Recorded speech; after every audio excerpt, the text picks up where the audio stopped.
이러므로 우리에게 구름같이 둘러싼 허다한 증인들이 있으니 모든 무거운 것과 얽매이기 쉬운 죄를 벗어버리고 인내로서 우리 앞에 당한 경주를 하며 믿음의 주요 또 온전하게 하시는 이인 예수를 바라보자.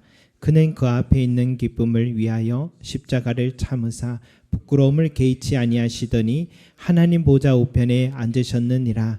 너희가 피곤하여 낙심하지 않기 위하여 죄인들이 같이 자기에게 거역한 일을 참으신 일을 생각하라. 아멘. 히브리서 12장 우리 1절을 보면 이러므로 우리에게 구름같이 둘러싼 허다한 증인들이 있으니 라는 말씀으로 시작하죠. 가끔씩 우리도요, 내가 본받고 싶은 신앙의 모델을 찾고 싶습니다. 그런 모델을 가까이서 만날 수 있다면 또 내가 곁길로 가지 않고 더 성장할 수 있지는 않을까 하는 기대를 하곤 합니다. 저도 대학 시절에 참 존경하고 좋아했던 선배가 있는데 참 존경하고 좋아하다 보니까 그의 말투도 행동도 나도 모르게 따라하고 있더라고요. 그의 신앙관과 가치를 참 본받고 싶었기 때문에 늘 나에게는 이정표 같은 그런 사람이었던 것 같습니다. 히브리서 기자는요, 바로 그런 영적인 모델들을 이 증인들이다라고 말하고 있습니다. 그런데 그런 증인들이 한둘이 아니다. 우리에게는 구름같이 둘러싼 허다한 증인들이 있다. 그렇게 말하고 있어요. 성도 여러분, 내게 영적인 멘토가 필요할 때면요, 참 다양한 상황 속에서 다양한 믿음의 본을 보여줬던 이 구름같이 허다한 증인들이 이 성경 속에 기록되어 있음을 믿고 이 성경을 통해서요, 믿음의 사람들, 믿음의 증인들에게 꼭 배우시고 본받으시길 소망합니다. 특히 우리 교회처럼 전통이 짧은 교회들은 믿음의 본을 보여줄 수 있는 경험 많은 선배들은 많지 않기 때문에 더욱 성경 속에서 보고 배울 필요가 있습니다. 오늘의 교회를 또 아름답게 세웠던 우리 고 하영조 목사님이 참 짧고 굵게 인생과 목회를 하시고 주님의 품에 안기셨는데요. 자신이 개척한 후에 또 교회가 자꾸만 성장을 하는데 모델을 어떻게 하면 우리 교회 어떤 교회가 돼야 될까 모델을 찾고 싶은데 모델을 못 찾았대요.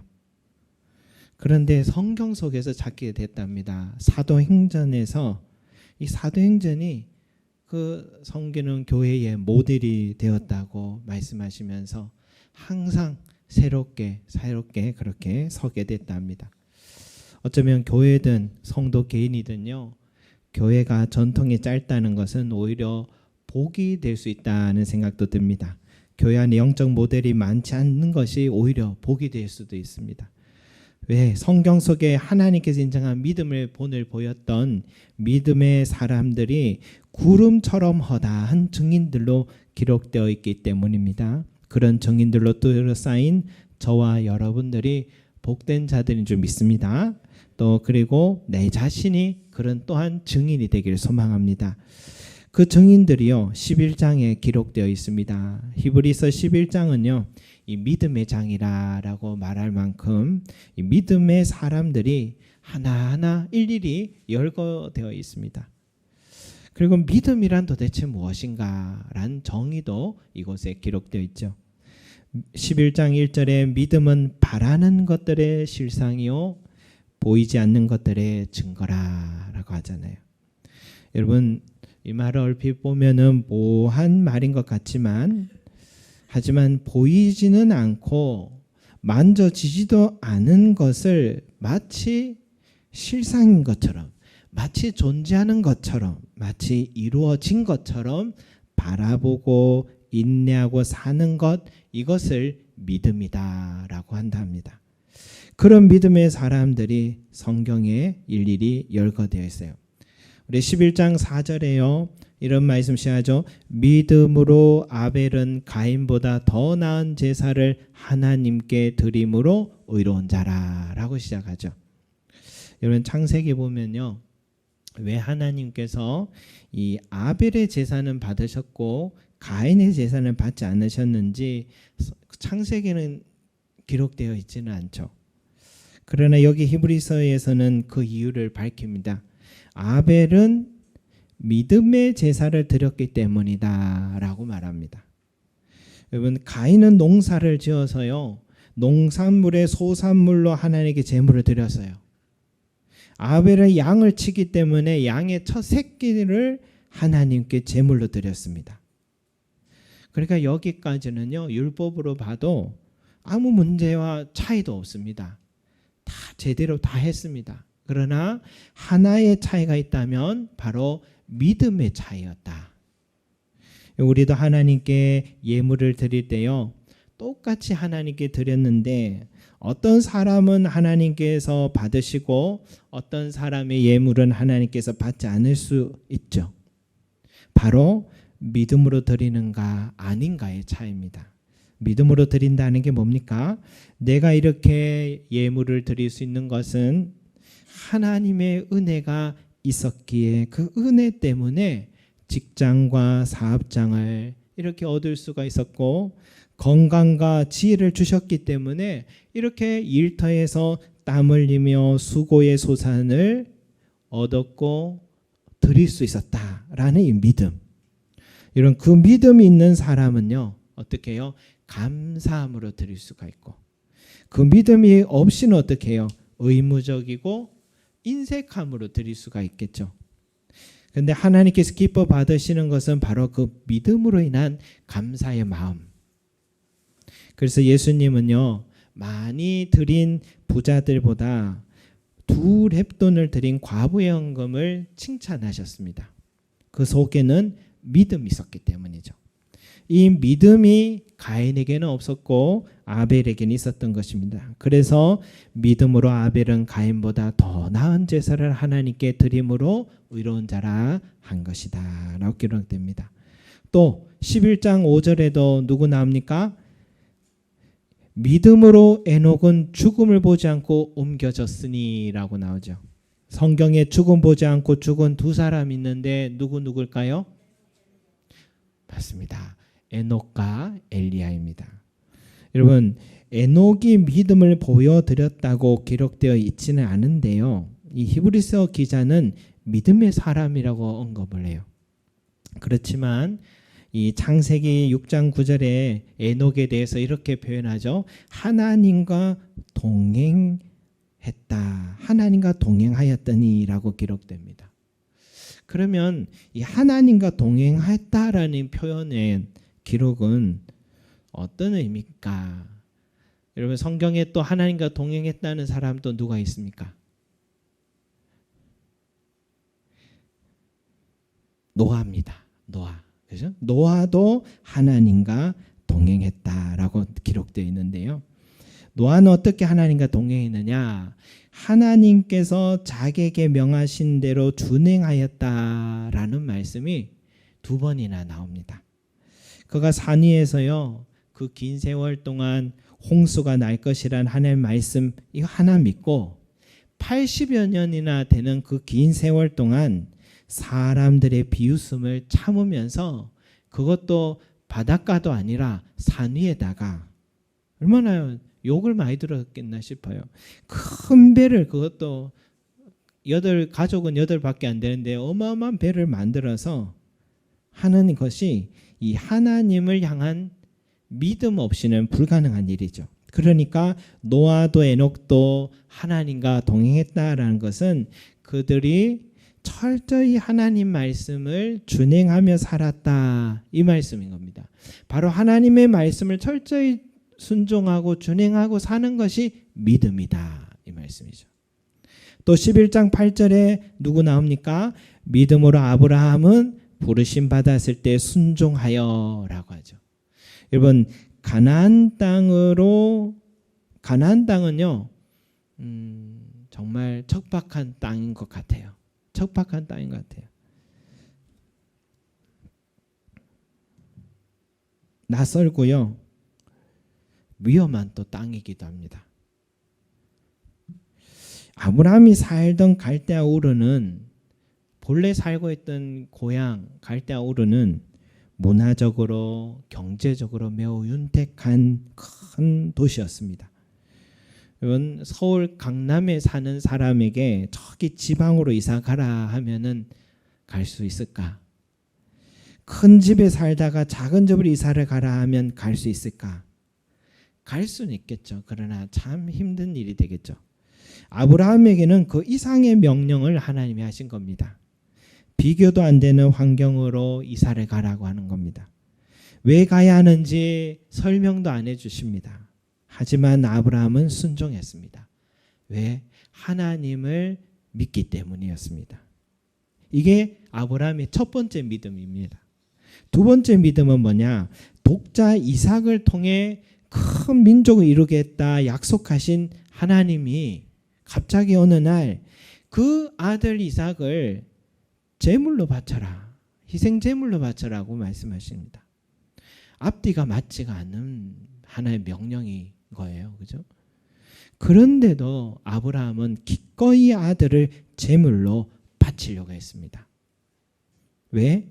그에게는 믿음이 있었기 때문입니다. 11장 19절에 이런 말씀이 있죠. 그가 하나님이 능히 이삭을 죽은 자 가운데서 다시 살릴 줄로 생각한지라. 여러분, 이 믿음이 있었던 겁니다. 어떻게 이런 믿음을 가질 수 있을까요? 죽은 자 가운데서 다시 살릴 것이라는 이 믿음. 왜냐하면 하나님 분명히 100세에 난 그 아들 이삭을 통해서 큰 민족을 이루겠다고 약속을 하셨기 때문에 아브라함의 이 믿음이 있어요. 만약에 이 아들이 희생제물로 죽는다 하더라도 하나님은 그 약속 때문이라도 다시 살릴 것이다 라는 믿음. 이 믿음이 그에게 있었기 때문에 그는 감히 그 일을 행할 수가 있었던 것입니다. 여러분, 이삭도 야곱도 믿음에 관해 할 이야기가 참 많지만 그 중에서 저는 여호수아서를 보다가 요셉의 믿음이 참 인상적이에요. 11장 22절에 이런 말씀이 있죠. 믿음으로 요셉은 임종시에 이스라엘 자손들이 떠날 것을 말하고 또 자기 뼈를 위하여 명하였으며. 여러분, 애굽의 국무총리로요, 참 평민으로서는 가장 높은 자리에까지 올라가고 누렸던 사람인데 그의 마음속에는 여전히 자기의 고향 가나안 땅에 대한 마음을 절대로 포기하지 않았습니다. 그가 죽을 때에 자손들에게 이렇게 유언합니다. 하나님이 당신들을 돌보시고 당신들을 이 땅에서 인도하여 내사 아브라함과 이삭과 야곱에게 맹세하신 땅에 이르게 하시리라. 그때 당신들은 여기서 내 해골을 메고 올라가겠다 하라. 약속을 받습니다. 그런데 정말 그 일이 이루어졌습니다.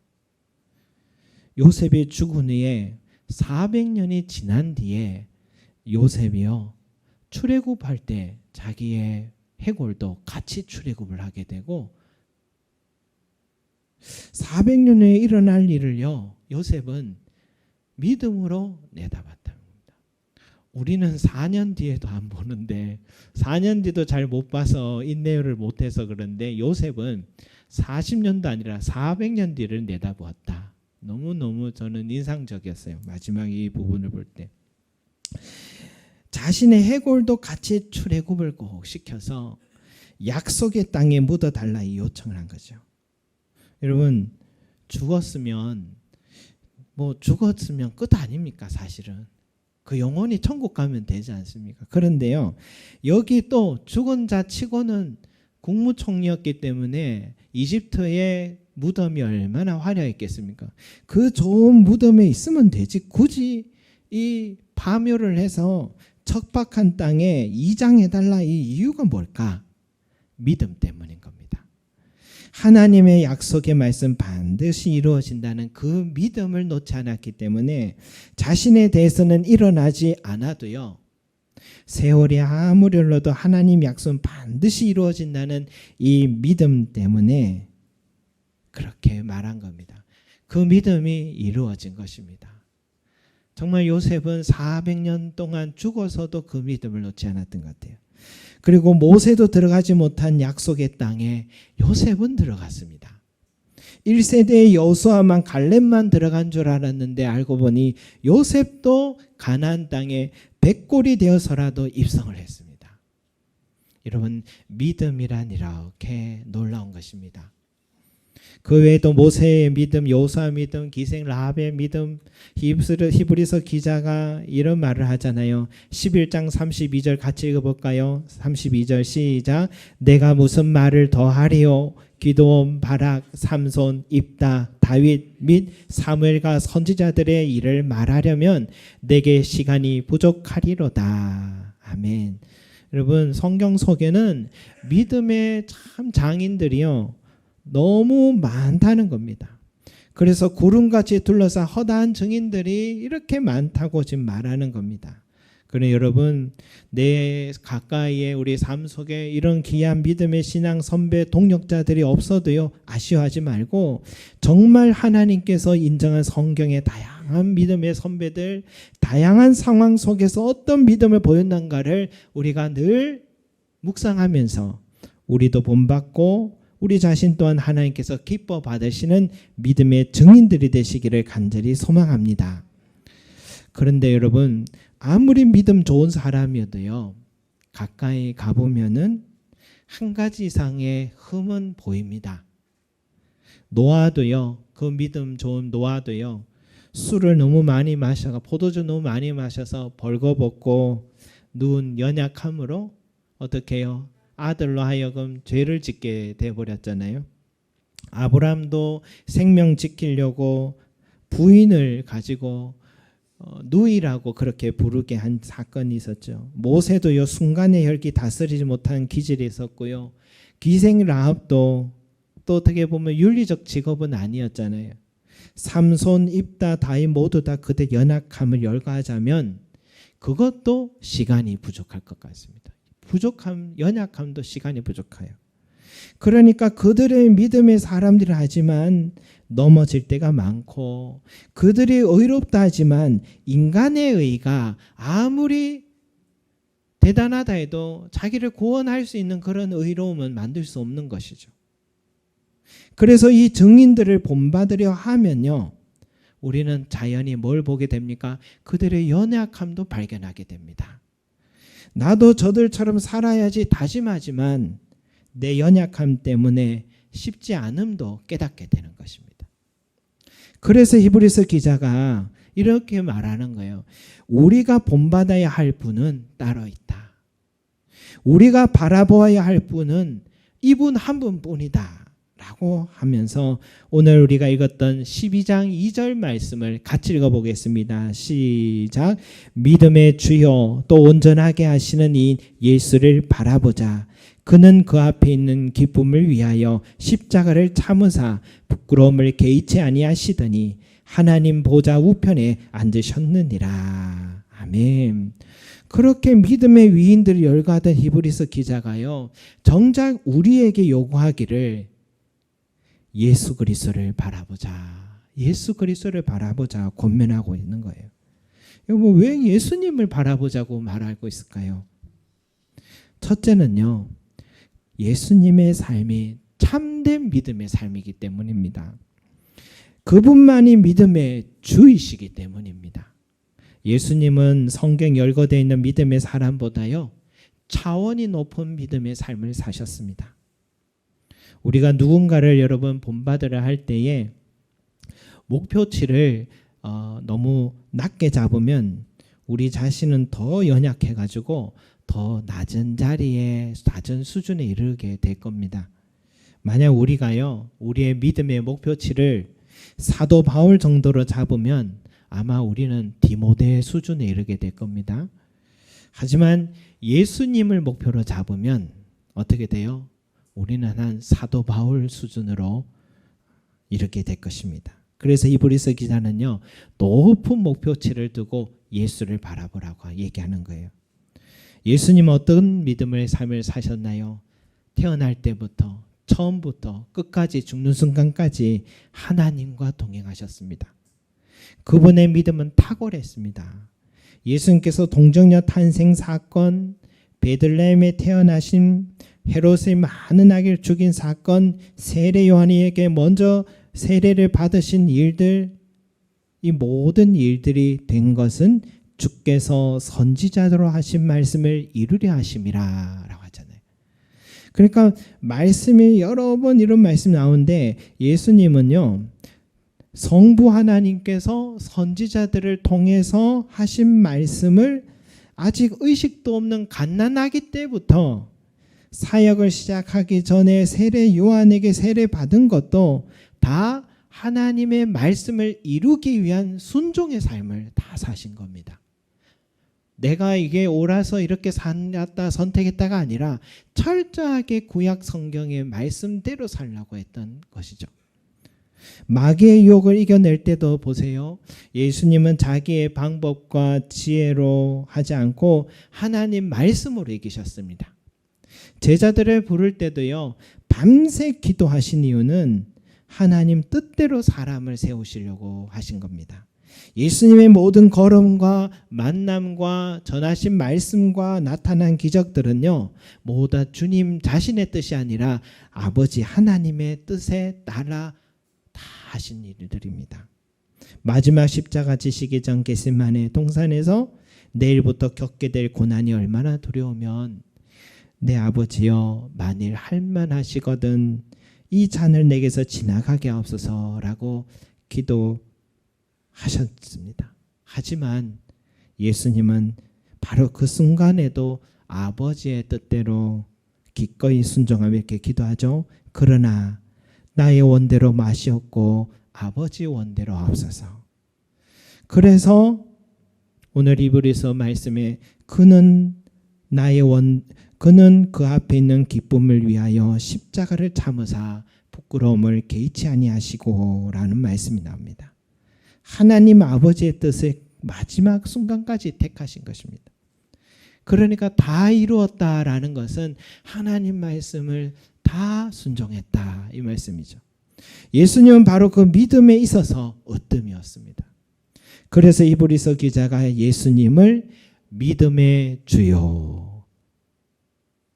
주요라고 소개하고 있는 거예요.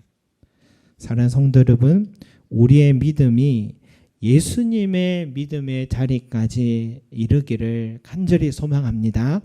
하루를 시작하기 전에도 기도하신 것, 하루 일과를 마친 후에도 기도하신 것, 하나님을 신뢰하는 믿음 때문이었고, 이렇게 기도하지 않으면 예수님도 육체의 소욕이 나로 하여금 생명의 성령의 법이 아니라 죄와 사망의 법에 따르게 되기 때문에 인간이 되신 예수님 끊임없이 기도의 삶을 사셨습니다.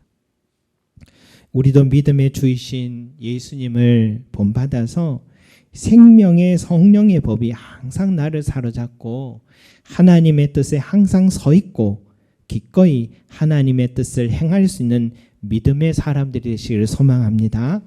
당신은 성경에서 누구를 가장 존경합니까? 라고 누군가 나에게 물으면 물론 존경할 만한 또 나와 좀 비슷한데 충분히 따라할 만한 사람들이 있겠지만 여러분 예수님으로 우리의 목표치를 상향 조정하시기를 바랍니다. 그래서 예수님을 바라보시기 바랍니다. 둘째, 예수님을 바라보아야 하는 이유가 또 있습니다. 바로 우리를 온전하게 하시는 이인 예수를 바라보라. 우리를 온전하게 하시기 때문에 우리는 예수를 바라봐야 합니다. 믿음의 주여 또 온전하게 하신 예수를 바라보라 한 이유는요, 우리가 예수님을 바라볼 때 기이한 역사가 일어나기 때문이에요. 우리 저 찬양, 유명한 찬양 아시죠? 괴로울 때 주님의 얼굴을 보라 라는 거죠.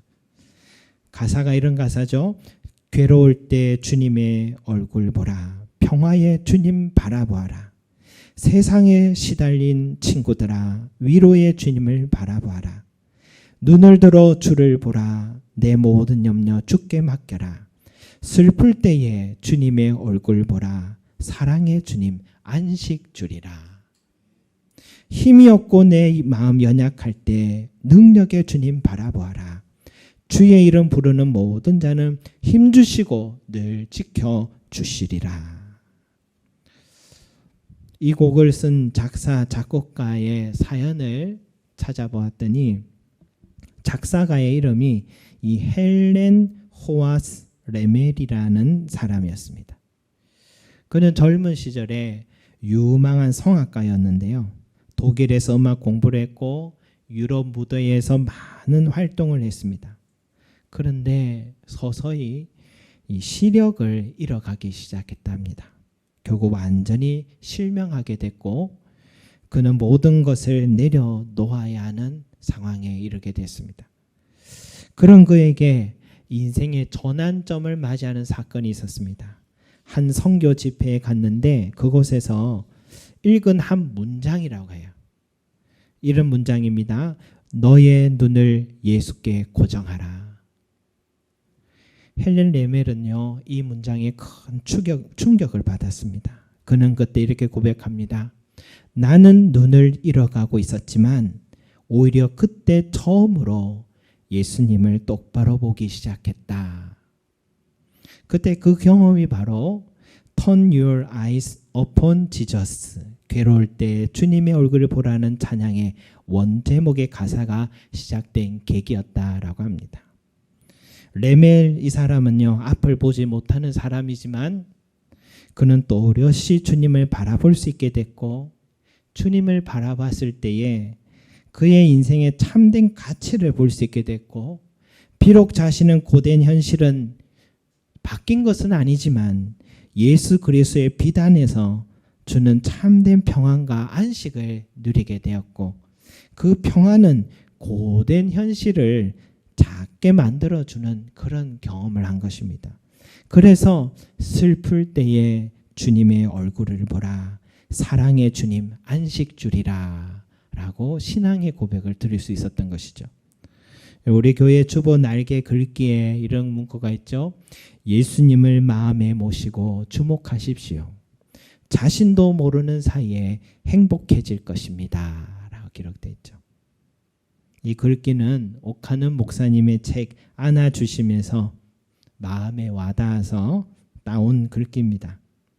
여러분, 예수님을 바라보면요, 그의 비단에서 내 마음은 평안해지고 행복해지는 은혜가 있습니다. 또 그 찬란한 영광의 빛이 너무 커서요, 지금 내 삶에 그렇게 힘들어하던 일들은 작아 보이기 시작하는 것입니다. 이것이 주님 바라보는 자의 은혜임을 믿으시기 바랍니다. 그뿐 아닙니다. 예수님 바라볼 때에 예수님의 그 의가 나를 덮어주셔서 나를 의롭다 인정해 주시는 거예요. 내가 아무리 성경의 믿음의 사람들을 찾아서요, 나도 이렇게 살아야지, 나도 본받아야지 아무리 연구하고 노력하고 땀 흘려도요, 결국 의로워지는 일에 실패하는 나 자신을 보게 됩니다. 내가 주님 바라보고 의지할 때에 나로 하여금 주님의 의가 나를 덮어주셔서 나도 의롭다 인정해 주시고 또 내가 주님 바라볼 때는요, 이제는 주님은 날마다 내게 새 힘을 주셔서 주님께서 먼저 걸어가신 그 십자가의 길을 나도 감당할 수 있는 능력과 힘과 은혜를 허락해 주시는 것입니다. 그래서 믿음의 주요 온전하게 하시는 이인 예수를 바라보자. 예수를 바라보면 우리는 온전한 자가 되기 때문에 바라보라고 말씀하는 것입니다. 사랑하는 성도 여러분, 믿음의 주요 온전하게 하시는 이인 예수를 바라보시길 바랍니다. 예수님 바라볼 때 그 찬란한 영광의 빛으로 인해서요, 내 삶의 무게는 가벼워지고 예수님을 바라볼 때 자격 없는 나를 의롭다 인정해 주시고 예수님을 바라볼 때 나로 하여금 그 믿음을, 주님의 믿음을 본받을 수 있는 능력과 힘을 부어 주십니다. 오늘도 예수를 바라보면서 이제는 우리의 삶이 날마다 주님의 은혜로 살아가시는 저와 여러분 되시기를 소망합니다. 기도하겠습니다. 사랑과 은혜가 풍성하신 우리 아버지 하나님, 믿음의 주여 온전하게 하시는 예수를 바라보자라고 했던 히브리서 기자의 이 말을 우리 또한 귀담아 듣게 하여 주시고, 우리에게는 허다한 증인들이 있고 본받을 증인들이 있지만 그 누구보다도 예수를 바라보게 하여 주시옵소서. 주를 바라볼 때에 정말 주님의 그 순종을 본받게 하여 주시옵시고, 하나님의 말씀 안에서 신뢰하는 믿음을 본받게 하여 주시옵시고, 주님을 바라볼 때에 우리의 모든 죄가 깨끗함을 얻게 되는 은혜를 누리게 하여 주시고, 주님을 바라볼 때에 나의 삶에 참 어두웠던 마음들이 떠나가게 하시고, 나의 삶에 무거웠던 모든 짐들이 가벼워지게 되는 은혜를 누리는 주님 행복한 우리 성도들의 삶이 될 수 있도록 기름 부어 주시기를 소망합니다. 주여 오늘도 우리의 눈을 주님을 주목하게 하여 주시고 우리의 시선을 고정하게 하여 주시옵시고, 세상 것 보지 말고 주님만 보며 승리하는 우리 모두가 될 수 있도록 우리 성림 제자교회를 축복해 주시옵소서. 감사드리며 예수 그리스도 이름으로 기도드립니다. 아멘.